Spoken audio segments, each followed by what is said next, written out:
Yeah, good morning. Ayan, titingnan natin, may check engine. Di dalawa ito, tools.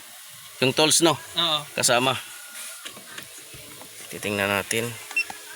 Ito na-scan na to, oxygen sensor. Bank to. Mayroon nga sa isa. Oxygen sensor bank to nga. Yan. Sige ba mga idol, maguguluhan kasi yan kasi ano nakalagay. HO2S heater control circuit low bank 1. Kasi pag-isipin mo mga idol yan, bank 1 ibig sabihin sa taas. Pero nakalagay kasi ang pinaka sensor to, ibig sabihin sa ilalim, you know. Yan. Ang ano yan, sa ilalim tsaka sensor to. Pag bank 1 sensor 1, yun, sa ibabaw kasi bank 1 sensor to siya kasi sa ilalim. Yan, palitan na natin. Yun sa ilalim. Nilinis na, ganun pa rin lumalabas pa rin ngayon. Papalitan na natin kasi di na nakuha sa linis. Yan sa ilalim. Ito ang bank 1 sensor 1. Sa ilalim bank 1 sensor to sa ilalim. Kaya palitan natin.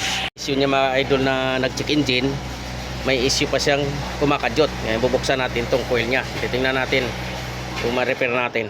Yan, bubuksan natin to. Issue niya mga idol na nag-check engine, may issue pa siyang kumakadyot. Yan, bubuksan natin tong coil niya. Titingnan natin kung ma-repair natin. Yan, bubuksan natin to.